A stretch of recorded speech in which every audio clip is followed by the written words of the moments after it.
Hello बच्चों, आप सभी का एक बार फिर स्वागत है आपके चैनल केमिस्ट्री भाई अजय कुमार पे। तो आज हम जो क्लास 10th का चैप्टर पहला स्टार्ट किया था केमिकल रिएक्शन एंड इक्वेशन, उसका थर्ड लेक्चर लेकर आए हैं। और इस लेक्चर में हम क्या बात करेंगे, लास्ट लेक्चर में हमने कुछ टाइप्स की रिएक्शन पढ़ी थी जो मेन थी 5 रिएक्शंस। तो उसके आगे की बात करेंगे और कुछ जो बची गई थी रिएक्शन हमारी, कुछ रिएक्शन बची हुई थी उनकी बात करेंगे। और कोरोजन और रेंसिडिटी जो टर्म है वो क्या होते हैं उनकी भी बात करेंगे। और उनसे पहले सबसे पहले हमने एक बात आपको बताई थी, डिस्प्लेसमेंट रिएक्शन।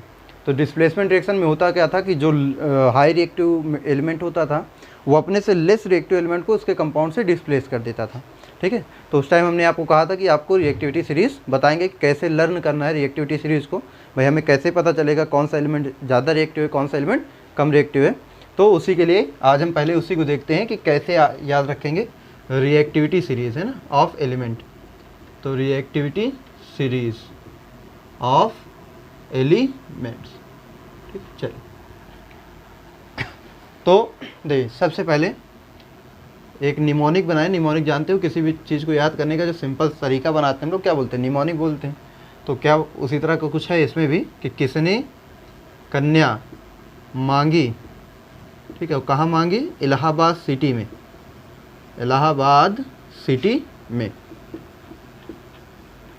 सिटी में। ठीक है, फिर जनता फेंक देगी, फेंक देगी। फिर जिसने मांगी है इलाहाबाद में, क्या है बहुत ख़तरनाक है ना, तो जो मांगेगा उसको क्या करेगी, जनता फेंक देगी, जो गलत बात करेगा। और फिर फेंक देगी क्यों फेंक देगी, क्योंकि सन की कौन है, सन की पब्लिक है, सन की पब्लिक है। ठीक है, सन की पब्लिक है। फिर इधर लिख दे रहे हैं, क्यों मरने आ गए। ठीक है, क्यों मरने आ गए, यहाँ क्यों मरने आए हो। और उसके बाद क्या कहेंगे, ऑटो पकड़ और निकल जा, ऑटो पकड़ और निकल जा।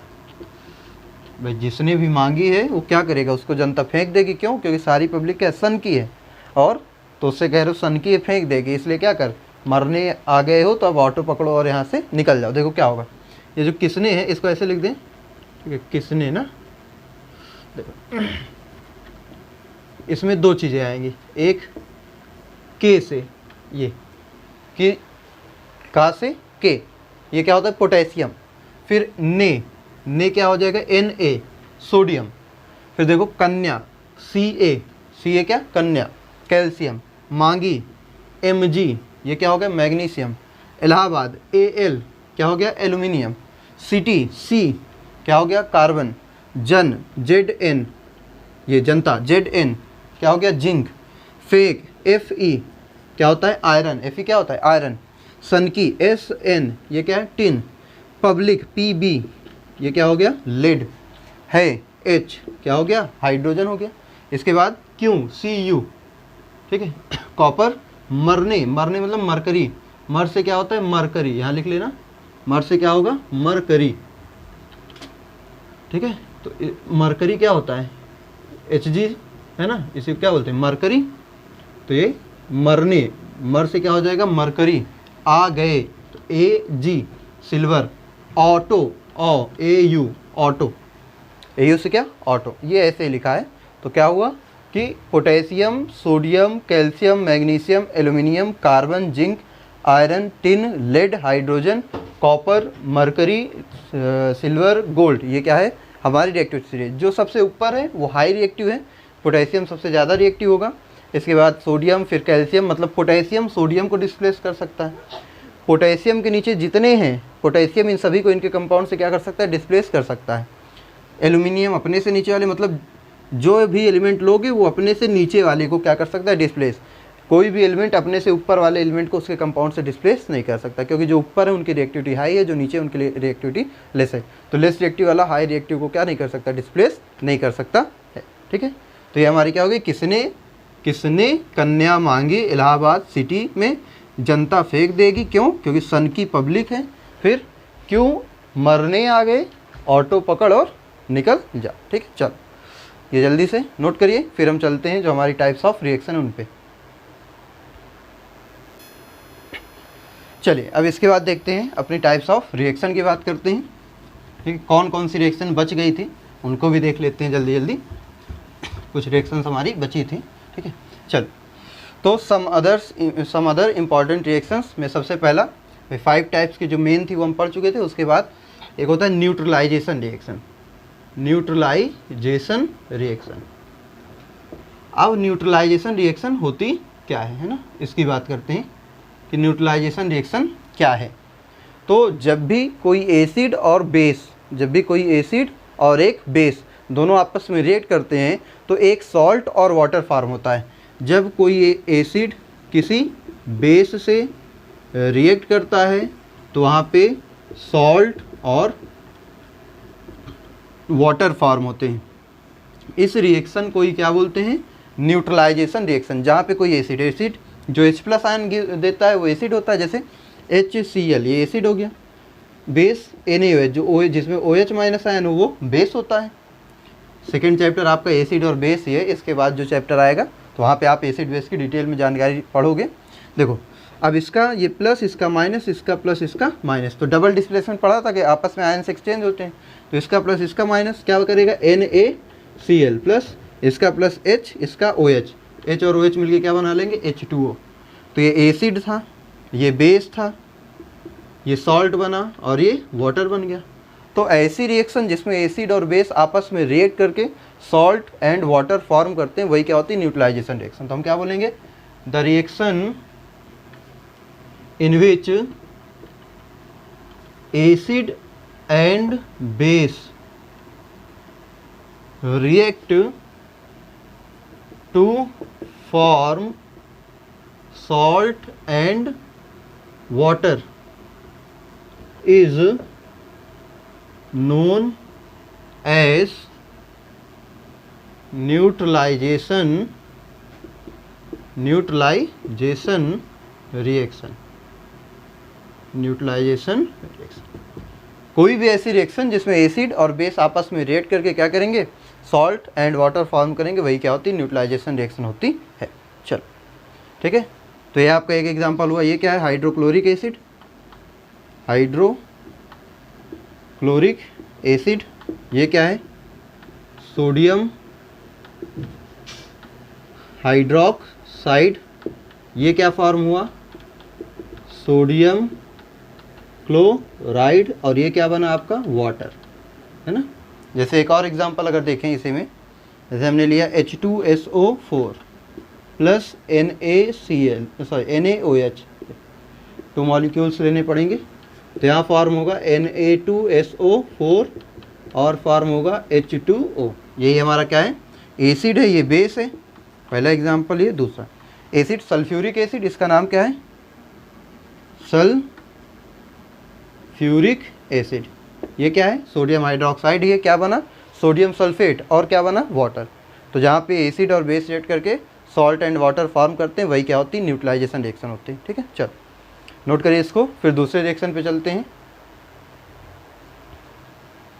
चलिए अब देखते हैं इसके बाद कौन सी, पर्सिपिटेशन रिएक्शन। जो सेकेंड हमारी रिएक्शन होगी आज की वो कौन सी, पर्सिपिटेशन रिएक्शन।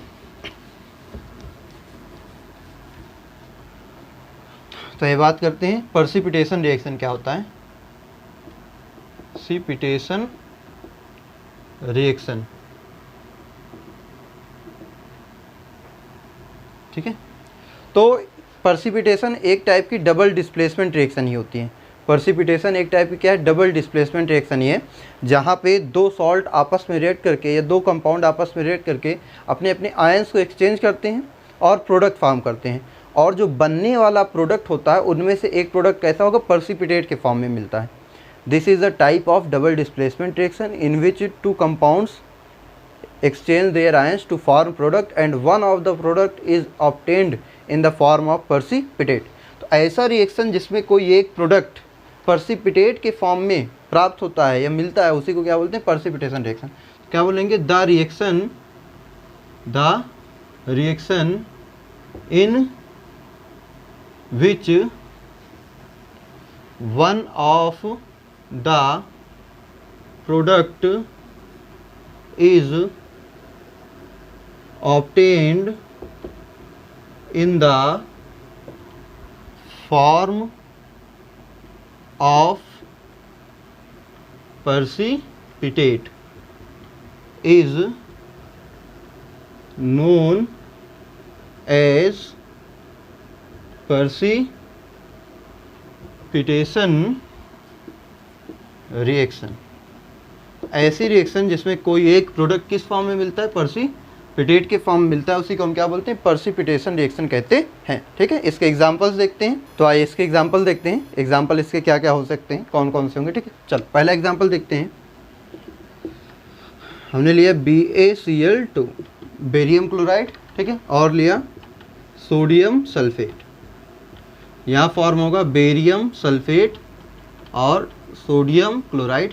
और ये जो बेरियम सल्फेट है ये क्या होता है, पर्सिपिटेट होता है, वाइट पर्सिपिटेट के फॉर्म में। इसको हम शॉर्ट में PPT लिखेंगे। पर्सिपिटेट मतलब PPT लिखा होगा तो उसका मीनिंग क्या होगा, पर्सिपिटेट। तो ऐसा रिएक्शन जिसमें एक प्रोडक्ट पर्सिपिटेट के फॉर्म में मिलता है। पर्सिपिटेट के लिए क्या करते हो, नीचे का साइन लगाते हो, एरो। तो पर्सिपिटेट के फॉर्म में मिलता है, वही क्या होती है आपकी पर्सिपिटेशन रिएक्शन होती है। ये क्या है, ये है बेरियम क्लोराइड। ये क्या है, सोडियम सल्फेट। ये बेरियम सल्फेट, इसका नाम क्या है, बेरियम सल्फेट। और इसका नाम आप जानते हो, ये क्या है, सोडियम क्लोराइड। ठीक है, चल एक और एग्जांपल देखते हैं। सेकेंड हमने लिया क्या, लेड नाइट्रेट। ये लेड नाइट्रेट है, इसकी रिएक्शन करा दी सोडियम आयोडाइड से। तो यहाँ बनेगा lead iodide plus sodium nitrate, ये। ठीक है, तो अब अगर देखें तो ये हमारा क्या होगा, लेड आयोडाइड जो है, लेड आयोडाइड, ये किस फॉर्म मिलता है, PPT पर्सिपिटेट के फॉर्म में। तो ये भी क्या है, एक पर्सिपिटेशन रिएक्शन ही है। इसका नाम क्या है, लेड नाइट्रेट। ये हमारा क्या है, सोडियम आयोडाइड। ये क्या है, सोडियम नाइट्रेट। ठीक है, तो the reaction in which one of the product is obtained in the form of precipitate is known as precipitation reaction. बहुत सिंपल चीज़ थी। ठीक है, चलो तो ये हो गई हमारी सेकेंड टाइप की पर्सिपिटेशन। तो हमने न्यूट्रलाइजेशन देखी, पर्सिपिटेशन देखी। अब इसके बाद बात करते हैं किसकी, जो थर्ड है एक्सोथर्मिक रिएक्शन। कौन सी reaction, exothermic. What is exothermic reaction, exothermic reaction क्या होती है। चल तो थर्ड हम देखेंगे एक्सोथर्मिक। अब ये हीट के बेस पे है ना, हीट के बेस पे टू टाइप की रिएक्शन होती है, एक होती है एक्सोथर्मिक और एक होती है इंडोथर्मिक। तो हम सबसे पहले बात करेंगे किसकी, एक्सोथर्मिक की। व्हाट इज एक्सोथर्मिक रिएक्शन, तो ऐसी रिएक्शन जिसमें प्रोडक्ट बनने के साथ साथ हीट भी रिलीज होती हो। कुछ अमाउंट में क्या होती है, हीट रिलीज होती हो। प्रोडक्ट तो बने ही, उसके साथ साथ कुछ हीट भी क्या हो जाए, रिलीज हो जाए। तो ऐसी रिएक्शन को हम बोलते हैं एक्सो। एक्सो मतलब बाहर, एक्सो मतलब बाहर है ना, और थर्मिक, थर्मिक मतलब हीट, मतलब जिसमें हीट बाहर होती हो। एक्सो बाहर, थर्मिक हीट, थर्म मतलब क्या होता है, हीट। तो जिसमें हीट बाहर होती है वही क्या है, हमारी एक्सोथर्मिक।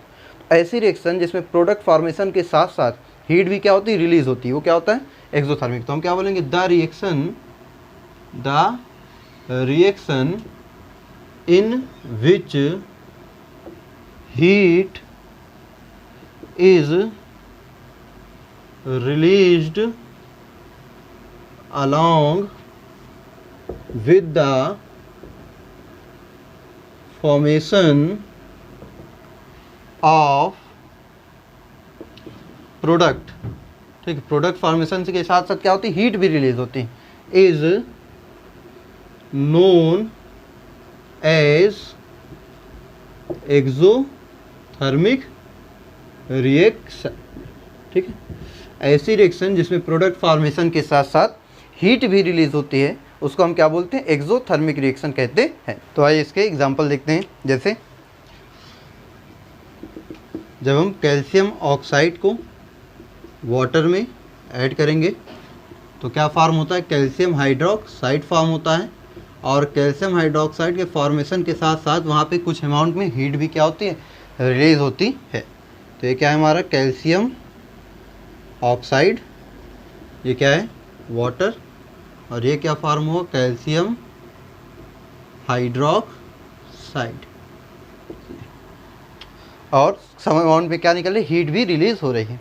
तो ऐसी रिएक्शन जिसमें प्रोडक्ट फॉर्मेशन के साथ साथ हीट रिलीज होती है। और देखते हैं, जैसे हमने बात की मैग्नीशियम, जब मैग्नीशियम को ऑक्सीजन के साथ रिएक्ट करोगे तो मैग्नीशियम का ऑक्साइड बनेगा और यहाँ पे भी क्या होगी, हीट रिलीज होगी। तो अगर हम बात करें जनरल वे में, ठीक है, ये हमारा क्या है, मैग्नीशियम, कौन सी रिएक्शंस एक्सोथर्मिक हो सकती है, ये ऑक्सीजन, ये मैग्नीशियम ऑक्साइड। देखो ये दोनों ऐड हो रही तो सिंगल प्रोडक्ट बन रहा है, ये दोनों ऐड हो रही तो सिंगल प्रोडक्ट बन रहा। तो ऐसा रिएक्शन जहाँ पे एडिशन हो, जनरली क्या होती है, लगभग 80 से 90% केसेस में जो एडिशन रिएक्शन होती हैं उनमें क्या होता है, जनरली हीट रिलीज होती है।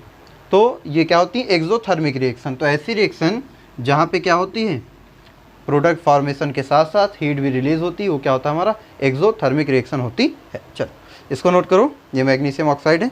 तो फिर इसके बाद देखते हैं हम क्या बात करते हैं, फोर्थ रिएक्शन जो है हमारा एंडोथर्मिक रिएक्शन। चलिए अब इसके बाद बात करते हैं किसकी, एंडोथर्मिक। अब देखो एक्सो के बाद इंडो, अब इंडो में क्या आ रहा है, इंडो मतलब होता है इनसाइड, अंदर, और थर्मिक मतलब हीट, तो मतलब जिसमें हीट अंदर आती हो, मतलब हीट की रिक्वायरमेंट हो, है ना। तो endothermic reaction,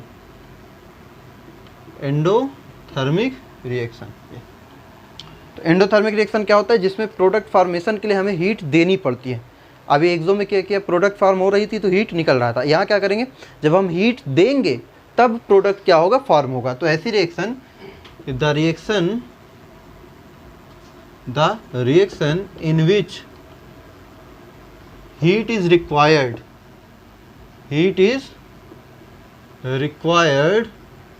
to form product, इसमें प्रोडक्ट फॉर्म करने के लिए हीट रिक्वायर होती है, is known as endothermic reaction. जिस रिएक्शन में प्रोडक्ट फॉर्म करने के लिए हीट की रिक्वायरमेंट होती है, हीट हमें देनी पड़े, वो क्या होती है, एंडोथर्मिक। जैसे एग्जांपल देखें, जब हम कैल्शियम कार्बोनेट को हीट देंगे तो यहाँ पे प्रोडक्ट फॉर्म होगा क्या, कैल्शियम ऑक्साइड और CO2, कार्बन डाइऑक्साइड गैस निकलेगी। जैसे जब हम PCl5 फास्फोरस पेंटाक्लोराइड को हीट करेंगे, इसको हीट एनर्जी देंगे, तब यहाँ पे प्रोडक्ट फॉर्म होगा फास्फोरस ट्राइक्लोराइड और क्लोरीन गैस क्या होगी, रिलीज होगी।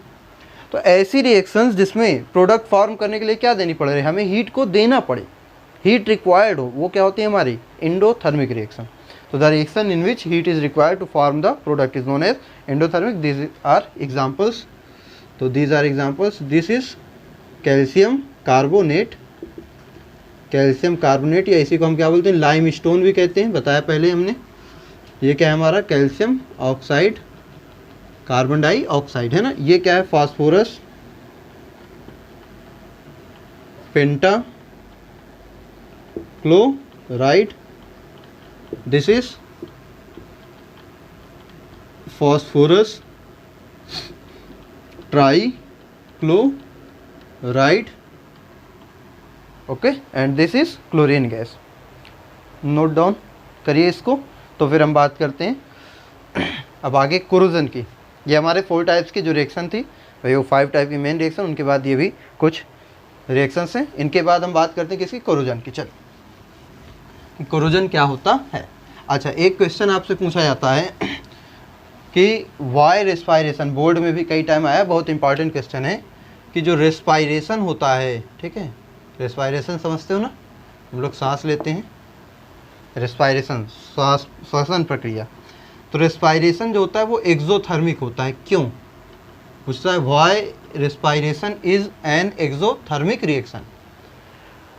तो देखिए क्या होता है कि जब हम ऑक्सीजन गैस को क्या करते हैं, इनहेल करते हैं, लेते हैं, तो हमारी बॉडी में जो कार्बोहाइड्रेट होता है ना, कार्बोहाइड्रेट, हमारी बॉडी में कार्बोहाइड्रेट होता है, वो किस में ब्रेक होता है, ग्लूकोज में, ठीक है। और ग्लूकोज ऑक्सीजन से रिएक्ट करके क्या रिलीज़ करता है, एनर्जी रिलीज़ करता है। क्या रिलीज़ करता है, एनर्जी रिलीज़ करता है, ठीक है। जब हम क्या करते हैं, वही रेस्पायरेशन में ऑक्सीजन को क्या करते हैं, एब्जॉर्ब करते हैं, इनहेल करते हैं, तो जो हमारा कार्बोहाइड्रेट है वो ब्रेक होता है किसमें, ग्लूकोज में, और वो ग्लूकोज ऑक्सीजन से रिएक्ट करके, और कहाँ पर रिएक्ट करता है, हमारी सेल्स में, जो बॉडी में सेल्स हैं उसमें रिएक्ट करके क्या प्रोड्यूस करता है, एनर्जी प्रोड्यूस करता है, एनर्जी फॉर्म करता है। ठीक है, तो एक्सोथर्मिक क्या होती है, ऐसा रिएक्शन जिसमें एनर्जी रिलीज हो, हीट रिलीज हो। तो ये क्या कर रहा है, हीट रिलीज कर रहा है ना, इस प्रोसेस में एनर्जी रिलीज होती है, तो ये क्या होती है, एक्सोथर्मिक रिएक्शन। ठीक है, तो रेस्पिरेशन के बारे में लिखेंगे कि respiration is an exothermic reaction because when we inhale the oxygen into our body the carbohydrate is broken down into glucose and glucose react with oxygen to form energy, because in this process energy is released, so this is an exothermic reaction. Okay, चलो इसके बाद हम बात करते हैं किसकी, corrosion. What is corrosion, corrosion हमारा जो है क्या होता है। ठीक, चलो तो बात करते हैं कोरोजन की। कोरोजन क्या है ना। चलो तो कोरोजन होता क्या है, जैसे एग्जांपल समझें कि देखा होगा जो लोहा होता है, जब आयरन जो होता है खुले में रख दो तो उस पर रेड रेड क्या होती है, सरफेस बन जाती है, जिसे हम जंग लगना बोलते हैं, रस्टिंग बोलते हैं। या कभी आपने सिल्वर देखा हो, जो चांदी होती है उसकी परत जब नया नया आता है बहुत चमकीला होता है, लेकिन जैसे धीरे धीरे रखे रहते हो या पहने रहते हो, पहने पहने काली हो जाती है ना। या कॉपर देखोगे तो उसके सरफेस पे ग्रीन कोटिंग हो जाती है, ग्रीन कलर आ जाता है, ग्रीन लेयर आ जाती है। तो ये सब क्या है, ये सब एक टाइप की कोरोजन है। कोरोजन होता क्या है, तो कोरोजन एक ऐसा प्रोसेस है जिसमें किसी मेटल के सरफेस पे अनडिज़ायरेबल कंपाउंड्स के फॉर्मेशन से मेटल धीरे धीरे क्या होने लगती है, डिस्ट्रॉय होने लगती है। मेटल सरफेस, मान लो ये मेटल है, मेटल सरफेस पे अनडिज़ायरेबल कंपाउंड्स, वो कंपाउंड्स कौन हो सकते हैं, ऑक्साइड हो सकता है, सल्फाइड हो सकता है, कार्बोनेट हो सकता है, हाइड्रोक्साइड हो सकता है। तो किसी भी मेटल सरफेस पे ऑक्साइड, सल्फाइड, ठीक है, सल्फेट, कार्बोनेट या हाइड्रोक्साइड के फॉर्मेशन से जो मेटल होती है वो धीरे धीरे क्या होने लगती है, डिस्ट्रॉय होने लगती है। और ये जो कंपाउंड फॉर्म होते हैं किससे फॉर्म होते हैं, bye the reaction of moisture and oxygen.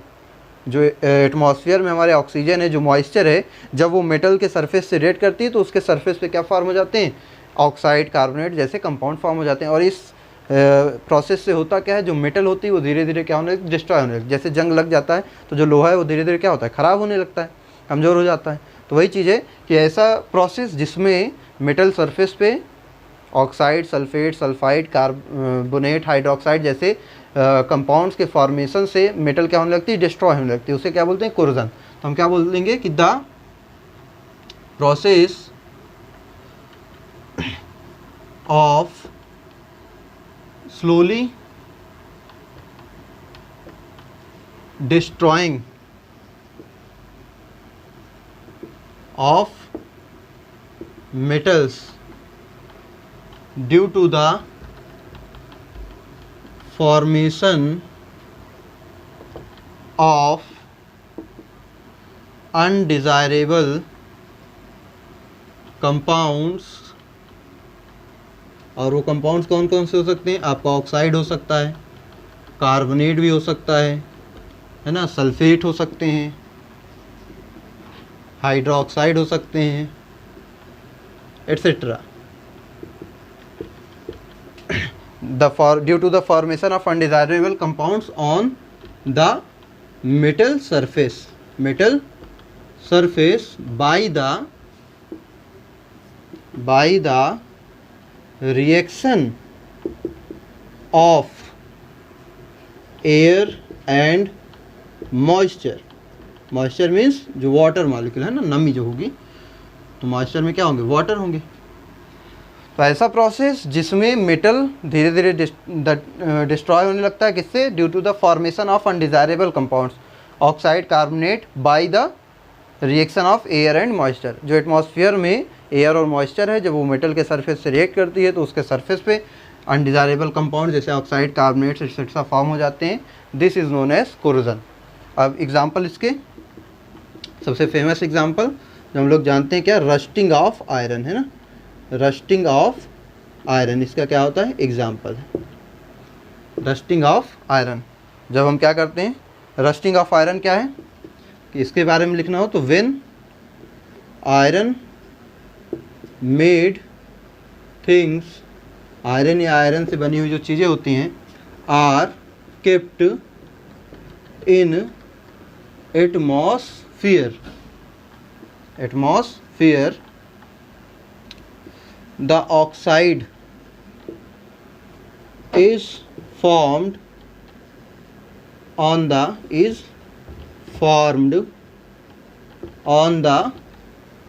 surface of metal.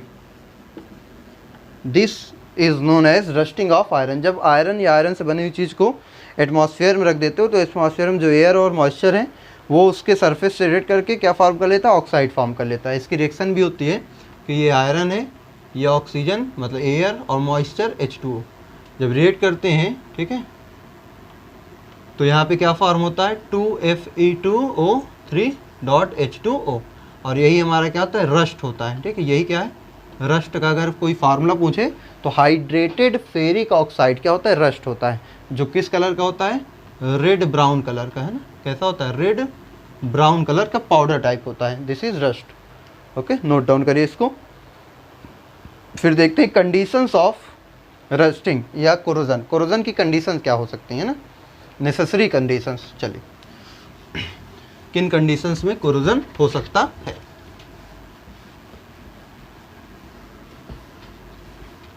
देखते हैं, necessary conditions of corrosion. Corrosion के लिए नेसेसरी कंडीशंस क्या क्या होती हैं, मतलब किन कंडीशंस में कोरोजन। तो पहली कंडीशन प्रेजेंस ऑफ एयर।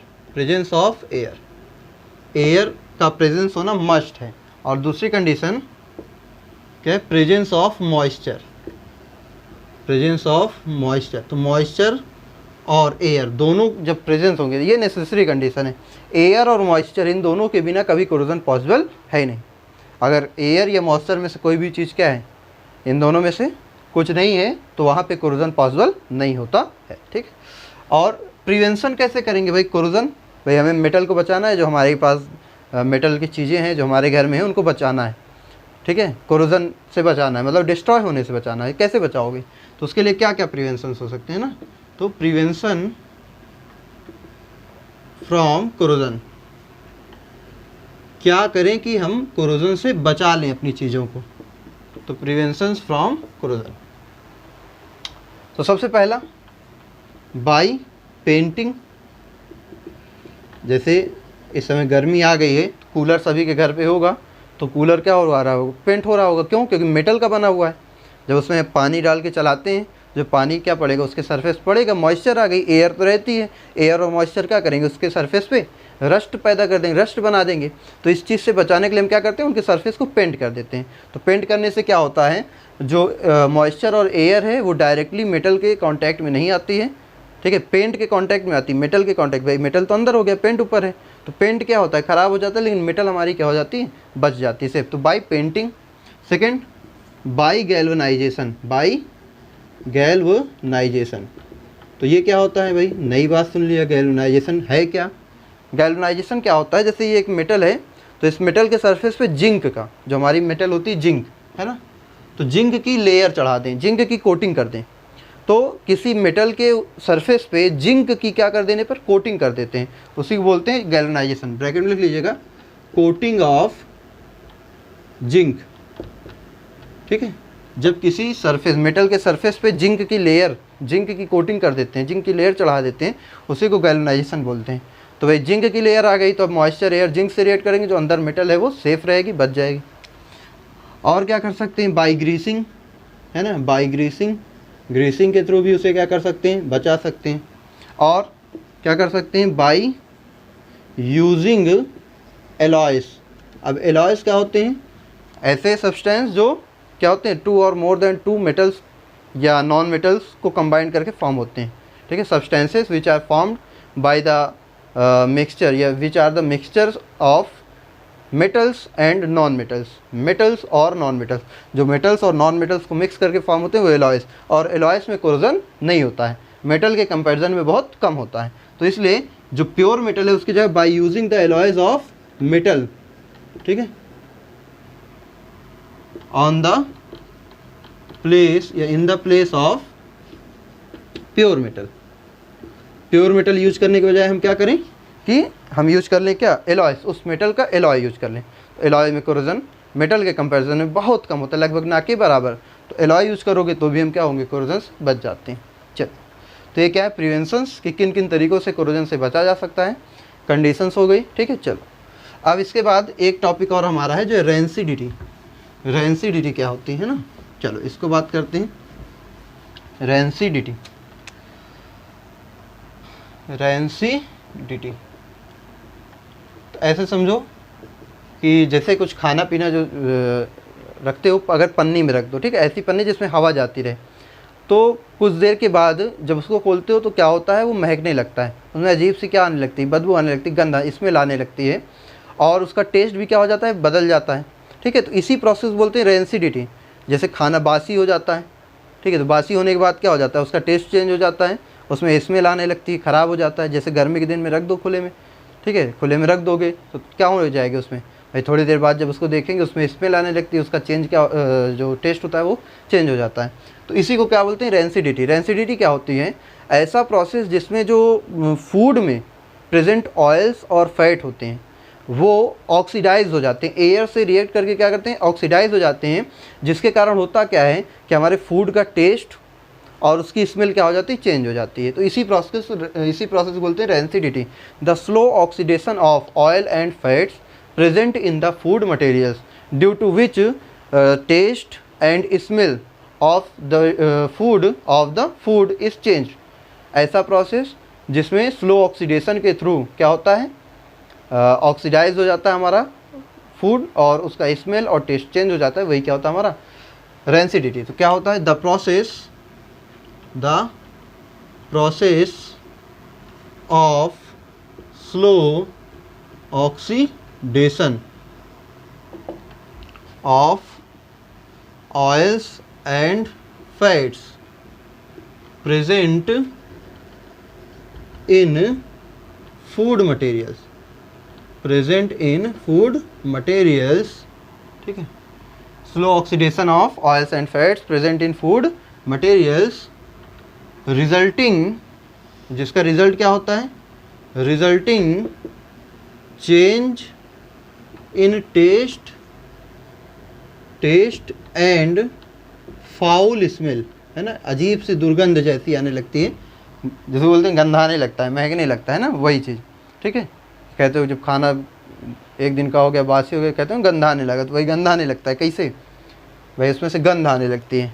तो ऐसा प्रोसेस जिसमें ऑयल्स और फैट का क्या होता है, ऑक्सीडेशन हो जाता है, उसे हम क्या बोलते हैं, और उसके कारण क्या होता है, जो हमारा फूड है उसका टेस्ट चेंज हो जाएगा, उसकी स्मेल चेंज हो जाएगी, इसी प्रोसेस बोलते हैं रेंसिडिटी।